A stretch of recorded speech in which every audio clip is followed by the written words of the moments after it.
हिपेरान sulphate प्रोटियोग्लाइकान्स ग्लाइकोकंजुगेट्स का एक variety है प्रोटियोग्लाइकान्स का, जिसमें सल्फेट जो है वो जुड़ता है और वो ही इस जगह को स्पेसिफिक बनाता है।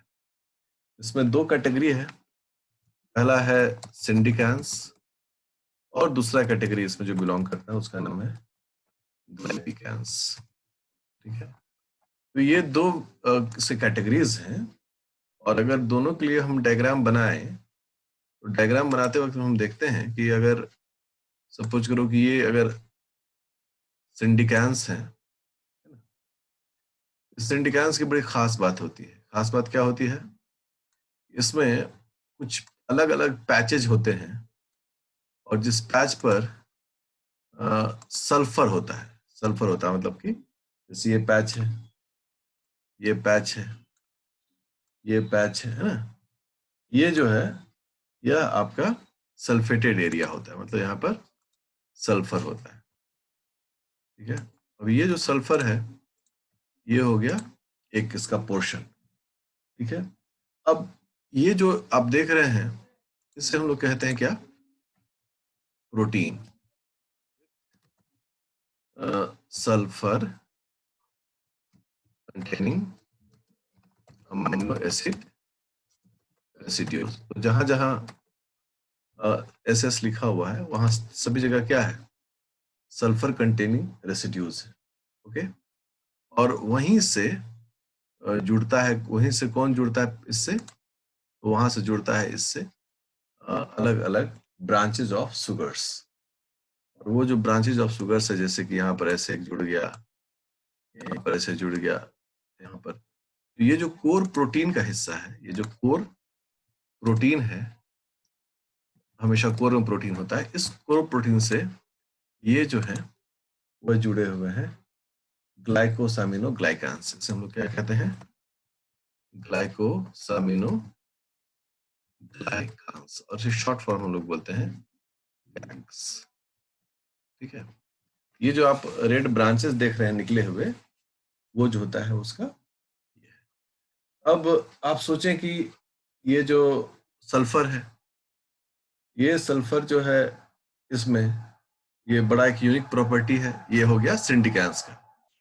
अब आप देखें दूसरा जो है ये सिंडिकान्स, तो ग्लाइपिकान्स कैसा है ना?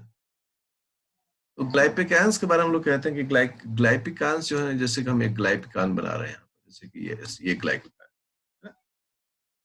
अब इस ग्लाइपिकान में भी सल्फर, ये कोर प्रोटीन है इसका, तो कोर प्रोटीन है तो इसमें भी सल्फर वाले डोमेन है। ये यहाँ एक डोमेन हो गया, यहाँ डोमेन है।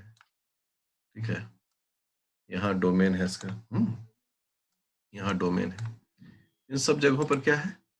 सल्फर है। ठीक है, यहाँ सल्फर है, यहाँ सल्फर है, यहाँ सल्फर है, ओके, और यहाँ सल्फर है। ठीक है, अभी हम इतना एग्जाम्पल लेके चल रहे हैं सल्फर। अब ये जो सल्फर है, तो ये कोर प्रोटीन का हिस्सा में सल्फर रखने वाला अमाइनो एसिड है। ये भी क्या हो गया? कोर प्रोटीन हो गया। ये भी क्या है? कोर प्रोटीन है।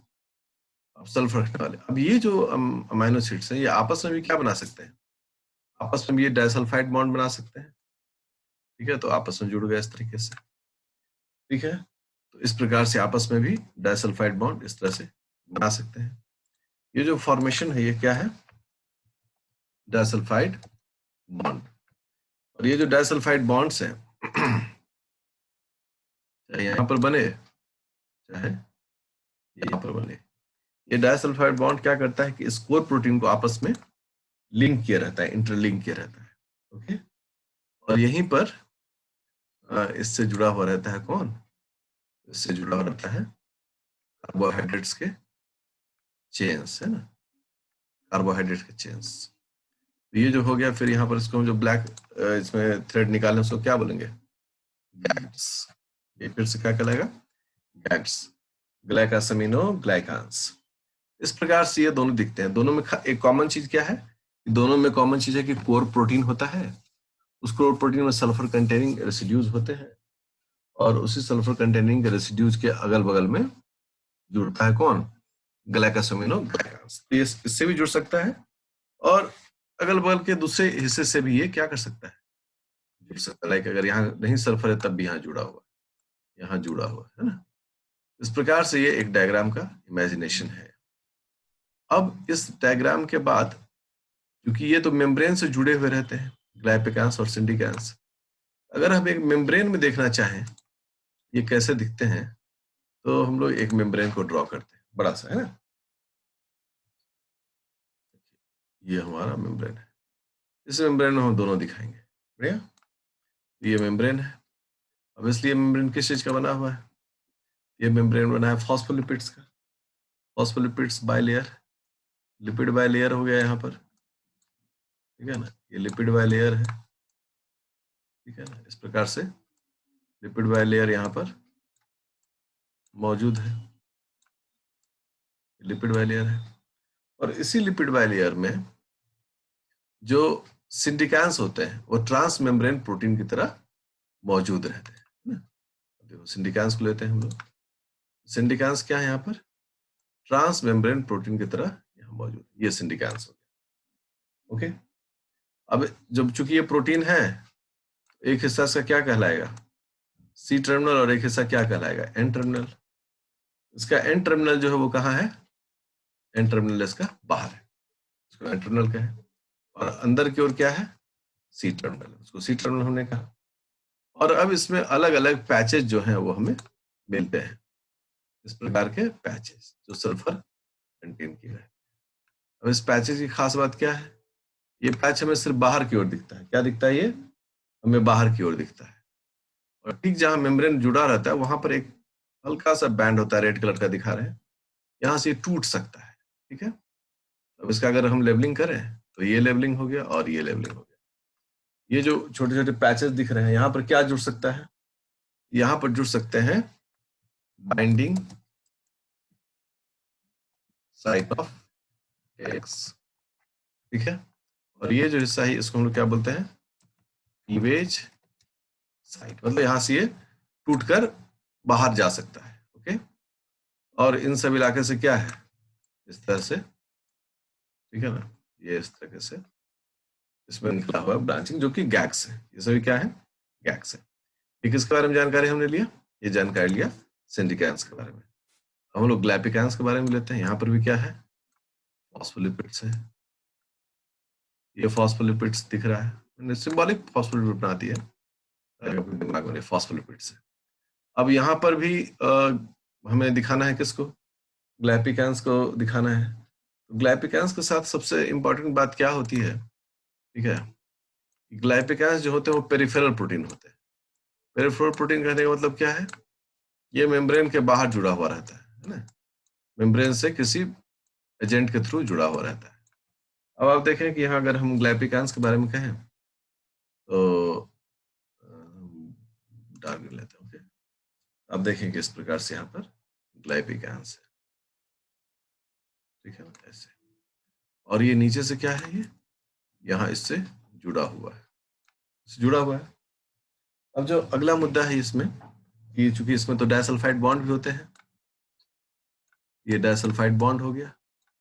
ये इसके पैचेज हैं, स्पेशल पैचेज जहां पर है। यहाँ पर भी अगर डाइसल्फाइड बॉन्ड होगा, एसएस बॉन्ड हो गया, ये भी डाइसल्फाइड बॉन्ड हो गया। और इसके अलावा इसमें क्या जुड़ा हुआ रहता है? इसमें भी गैक्स जुड़े रहते हैं। गैक्स क्या होते हैं?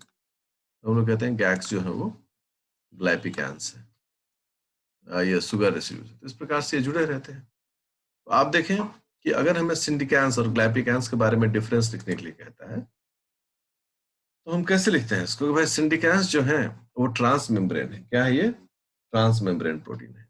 इनके बारे में अगर हम लिखें सिंडिकान्स के बारे में तो इनके बारे में क्या लिखते हैं कि they are transmembrane proteins. पहले तो है ट्रांस मेम्ब्रेन प्रोटीन्स, है ना। और इनमें विथ 3 to 5 हिपारान सल्फेट चेन्स। आप देखिए यहाँ पर कितना है? 4 चेन्स है, इसलिए हिपारान सल्फेट चेन्स है, गैक्स है। जबकि वहीं पर अगर हम ग्लाइपिकान्स के बारे में लिखते हैं, इन्हें क्या बोलते हैं? They are peripheral proteins, linked to the membrane lipids through GPI. GPI क्या होता है? GPI का मतलब होता है glycosylated derived phosphatidyl inositol, ठीक है ना? ये एक्चुअली मेम्ब्रेन लिपिड का नाम है। फॉस्फेटिडाइल आइनोसिटोल क्या होता है? मेम्ब्रेन में पाया जाने वाला फॉस्फोलिपिड है, फॉस्फेटिडाइल आइनोसिटोल, और उसमें शुगर जुड़ा रहता है, दैट इज कॉल्ड ग्लाइकोसाइलेटेड, ठीक है। और फिर उससे जुड़ा रहता है, या सब तो जब मेम्ब्रेन लिपिड्स पढ़ाते हैं तो उसमें इसका तो पूरा डायग्राम समझाते हैं, लेकिन अभी आपको ये समझ पाना कि ये दोनों के बीच में एक बेसिक डिफरेंस है, ठीक है। जो ग्लाइपिकांस होते हैं, ग्लाइपिकांस में ऑन एन एवरेज लगभग 14 सिस्टाइन रेसिड्यू कंजर्व होता है। मतलब हम ऐसे लिख सकते हैं, और ग्लाइपिकांस हैव 14 conserved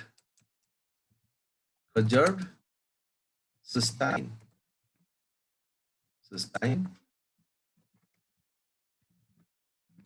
रेसिड्यूज। मतलब एक ग्लाइपिकान को देखें तो उसमें 14 सिस्टाइन रेसिड्यूज जो है वह उसमें होता है। अब जो है कि भाई ग्लाइपिकान जो है वो भी टूट सकता है। अगर यह भी टूट सकता है तो इसमें भी क्या होना चाहिए? क्लीवेज साइट होना चाहिए। वो क्लीवेज साइट इसमें भी यहाँ पर मौजूद रहता है। ये क्या है? इसमें क्लीवेज साइट है। इस क्लीवेज साइट से क्या होता है? ये टूट सकता है, ठीक है। ये सभी क्या है? गैग्स है। इस प्रकार से जो कॉमन चीजें हैं जिनको आप याद रख सकते हैं दिमाग में। अच्छा, दूसरी बात क्या है इसमें कि अगर इसको आप अच्छे से रिवाइज नहीं करेंगे तो ये खटाक से दिमाग से बाहर भी चला जाता है ना? तो फिर हमें गड़बड़ा जाता है, करे अब इसको हम कैसे समझेंगे। तो आप देखें कि इस प्रकार से ये हेपेरान सल्फेट में सिंडिकांस और ग्लाइपिकांस का एक कॉम्बिनेशन आपको देखने का मौका मिल रहा है। अब इसको हम मिटा देते हैं, ठीक है। अब आप गौर करेंगे कि आपने बायोलॉजिकल साइंस में देखा होगा, कभी कभी आपको बड़ा यूनिक सा तस्वीर दिखता है, मतलब एकदम हेवी तस्वीर हम आपको दिखाने की कोशिश करते हैं, ठीक है ना। ओके, और यहां से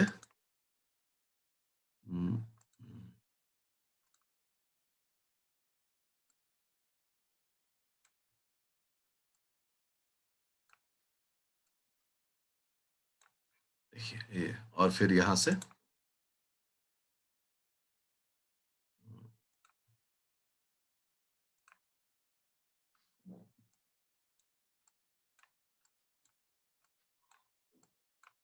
आप कहेंगे सर तो बहुत भीड़ लगा दिया आप, ब्रांच ही ब्रांच। देखिए अब इस डायग्राम में आप गौर करेंगे, एक रेड रंग का बैंड है, मोटा वाला, और उस बैंड से एक ब्लैक कलर का बैंड जुड़ा हुआ है, और फिर उससे ग्रीन कलर का रेशा निकला हुआ है, ठीक है। अब ये जो बीच का जो बैंड है, इस बैंड को हम लोग बोलते हैं हाल्यूरान। ये हाल्यूरान जो है वेक्टर का म्यूकोपॉलीसेकेराइड है, ठीक है। ये जो ब्लैक कलर का बैंड देख रहे हैं, this is called core protein, और ये जो ब्रांच निकला हुआ है ये सारे हैं गैग्स। अब आप समझिए कि अगर हम काउंटिंग ही करें तो यहाँ पर कितने गैग्स हैं?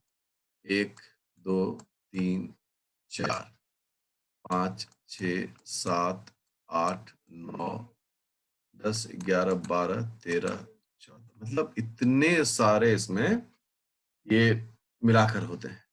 इसका मतलब कोर प्रोटीन जो है यहाँ पर वह झब्बा में रहता है। झब्बा में रहने के कारण लोग इसको क्या बोलते हैं? एग्रीकान।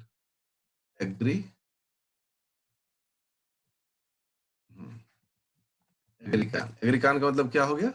ये एग्रीगेटेड है, मतलब एक जगह का गुच्छा में बना हुआ है। और ये सभी जो आप देख रहे हैं गैग्स, ये कई प्रकार के गैग्स होते हैं। जैसे मान लो कि अगर हम यहाँ पर दिखाएं आपको, तो कॉन्ड्रियोटिन सल्फेट, ये एक गैग है, ठीक है। अगर यहां दिखाइए इस हरा को, तो किराटान सल्फेट, मतलब आप देखें कि तरह तरह का इसमें गुच्छा लगा हुआ है, और इस गुच्छा के कारण हम लोग इसको क्या बोलते हैं, इसको कहते हैं प्रोटियोग्लाइकान्स, प्रोटियोग्लाइकान्स, ग्लाइकान एग्रीगेट, इसे हम लोग कहते हैं प्रोटियोग्लाइकान एग्रीगेट। इतने सारे झब्बे जो हैं यहाँ पर मौजूद रहते हैं, और ये जो झब्बे होते हैं ये समझिए कि कितना सारा बायोलॉजिकल रोल को परफॉर्म करता है, और इसको हम लोग को पढ़ना चाहिए।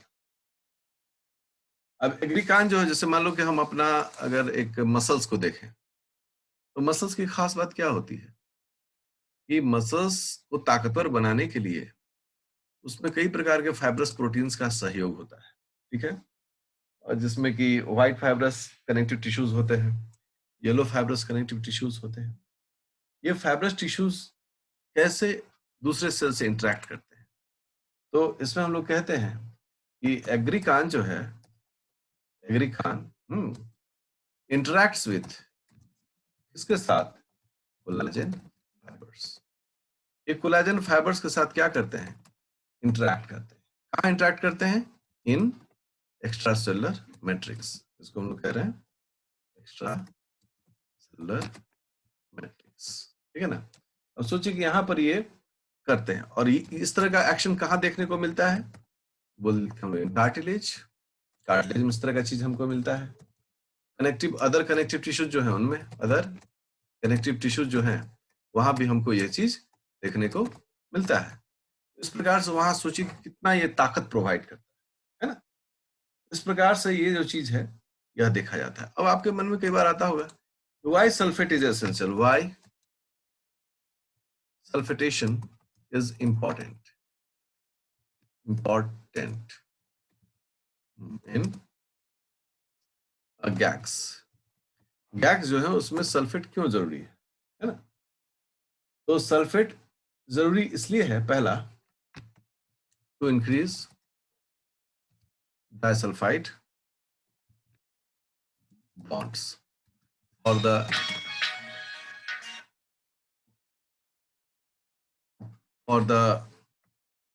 uh, strength of प्रोटीन्स का, ओके। तो ये काम इसमें होता है। अब जो है हम लोग अगर इसको गौर करें कि ये डाइसल्फाइड बॉन्ड क्या करता है, कि स्ट्रेंथन करता है। एक एक्सपेरिमेंट किया गया, ठीक है।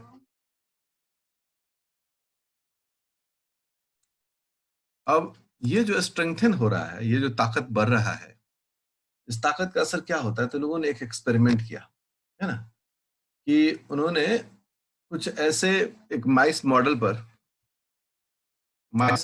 काम किया, माइस मॉडल पर। उन्होंने क्या किया कि remove sulphate from gags, gags उन्होंने सल्फेट रिमूव कर दिया। रिजल्ट उन्होंने क्या देखा, तो रिजल्ट ये देखा स्ट्रक्चरल डिसऑर्गेनाइजेशन of kidney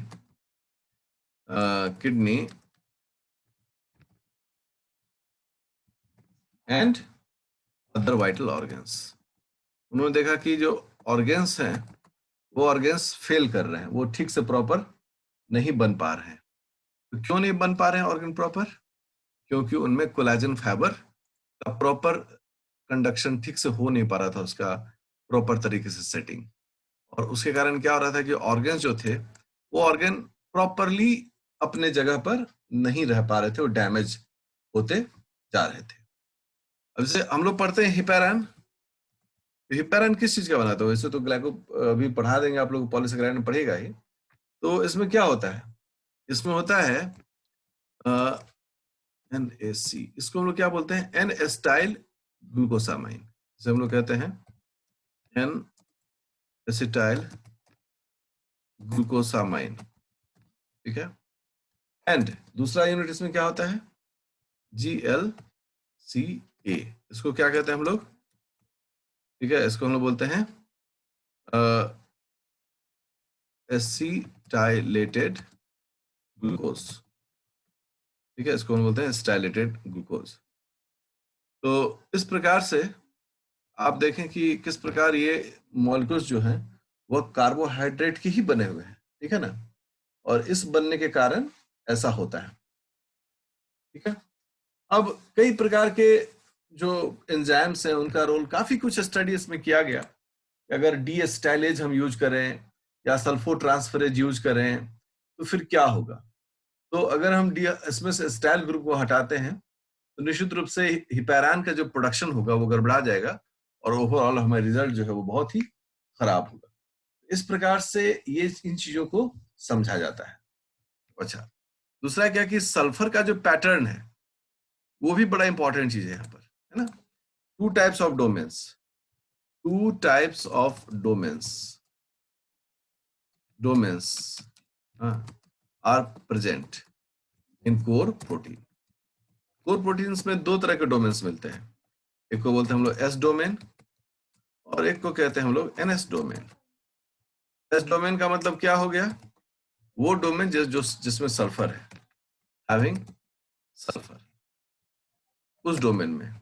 और दूसरा डोमेन क्या हो गया? एनएस डोमेन, मतलब डू नॉट हैव सल्फर। ठीक है ना, इनमें कोई सल्फर नहीं मौजूद है, तो ये एनएस डोमेन होते हैं।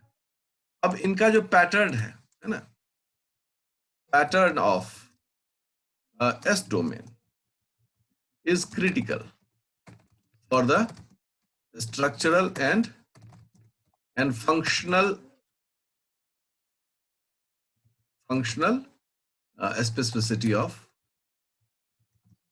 that प्रोटियोग्लाइकांस। ठीक है ना, तो प्रोटियोग्लाइकांस का किस प्रकार का काम होने का तरीका होगा, यह डिपेंड क्या करता है, किस पर डिपेंड करता है? यह डिपेंड करता है कि उसमें एस डोमेन जो है, जहां सल्फर है, वह एस डोमेन का क्या पैटर्न है। अगर उस पैटर्न में थोड़ा सा भी हम बदलाव कर दें तो निश्चित रूप से इसका बुरा असर देखने को मिलता है। साइंस में क्या है कि हर एक पैटर्न, हर एक चीज जो है वो बहुत ही पर्टिकुलरली अरेंज होता है। ठीक है ना, अगर आप उसमें हटा देंगे तो ये उसका इफेक्ट जो है वो बहुत घातक तक हो सकता है, मतलब डेवलपमेंटल फेज में तो हो नहीं सकता। आप जैसे आप बोलेंगे एग्जाम्पल सर कुछ बताइए, एग्जाम्पल बताते हैं। पहला एग्जाम्पल है भाई कि इसमें कॉन्फॉर्मेशनल चेंज। कॉन्फॉर्मेशनल चेंज, अगर आप सल्फर डोमेन को चेंज करेंगे कॉन्फॉर्मेशन में बदलाव आएगा। ठीक है, दूसरा है प्रोटीन प्रोटीन इंटरैक्शन। तीसरा है इसमें को रिसेप्टर्स। अब सबसे पहला इसमें क्या कहता है कि अगर सल्फर डोमेन में कोई प्रॉब्लम होगा तो कॉन्फॉर्मेशनल चेंज होगा। कॉन्फॉर्मेशन मतलब होता है एक खास तरह के स्ट्रक्चर को मेंटेन करना। तो सबसे पहला जो है वो हम लोग देख रहे हैं कॉन्फॉर्मेशनल चेंज, दैट इज, जिसे हम लोग यहां पर क्या कहेंगे, एक्टिवेशन। हमें एक्टिवेशन करना है। ठीक है भाई, एक्टिवेशन करना है तो करेंगे। अब आप देखें कि एक एग्जांपल इसके अंदर में, कॉन्फॉर्मेशनल चेंज के अंदर में हम लोग एक एग्जांपल पुट अप कर रहे हैं, दैट इज, वो जो एग्जांपल है उसको हम लोग बोल रहे हैं ब्लड क्लॉटिंग। हम सब जानते हैं कि ब्लड क्लॉटिंग का टोटल मटेरियल जो होता है वो मटेरियल ब्लड के ही अंदर में होता है। ठीक है, और इस ब्लड क्लॉटिंग में एक होता है एंटी थ्रोम्बिन। ठीक है, ये एंटी थ्रोम्बिन का क्या काम होता है? It prevents the activation of thrombin enzyme. Thrombin enzyme के एक्टिवेशन को ये प्रिवेंट करता है। इसका रिजल्ट क्या होता है? रिजल्ट होता है कि फाइब्रिनोजेन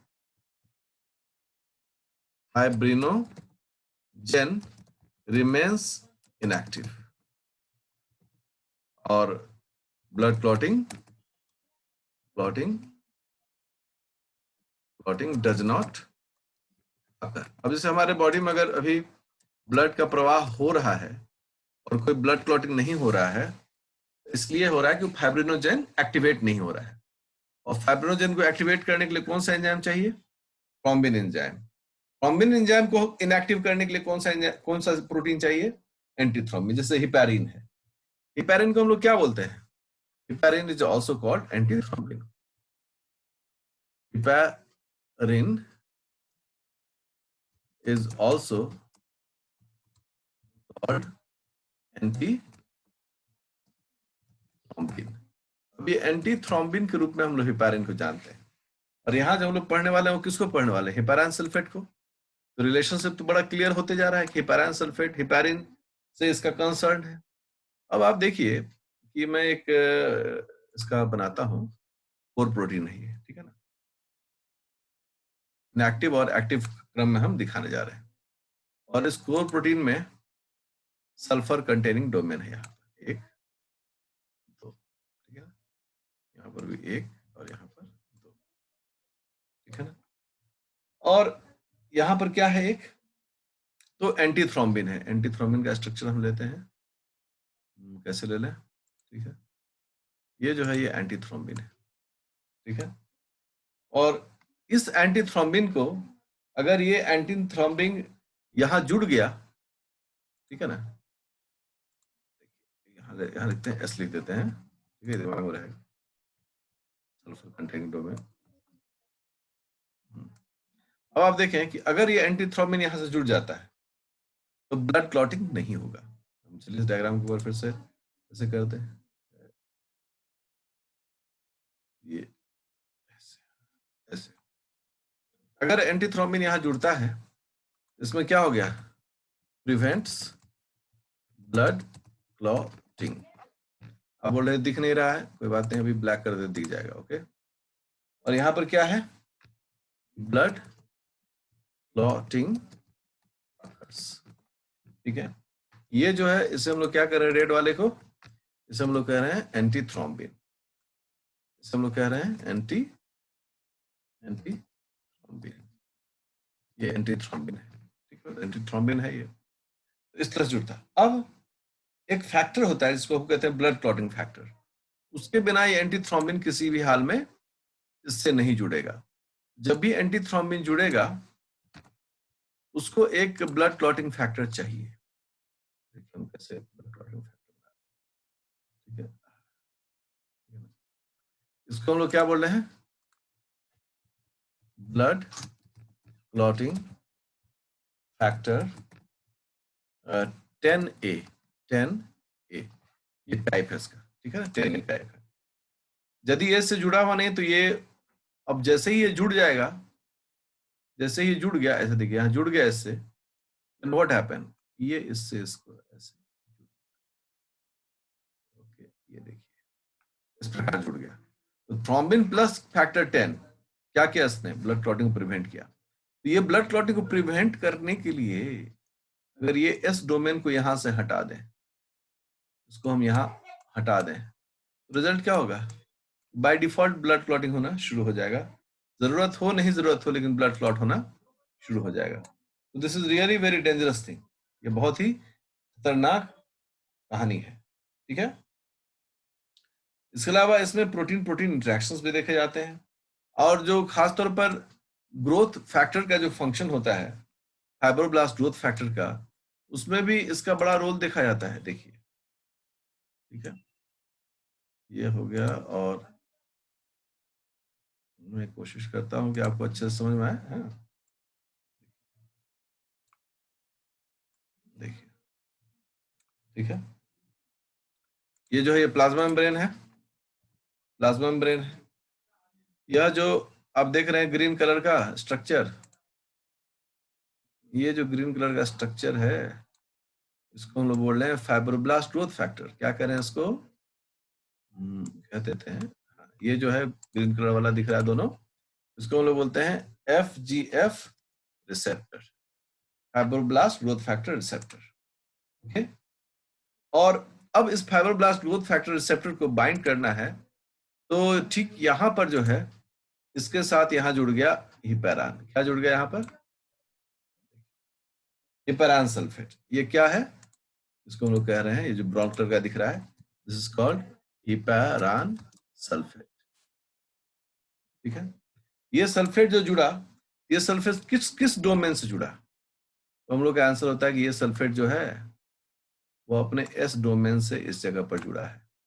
अगर ये एस डोमेन यहाँ नहीं रहे तो फिर क्या होगा, कभी जुड़ ही नहीं पाएगा, यहाँ भी एस और यहाँ भी एस।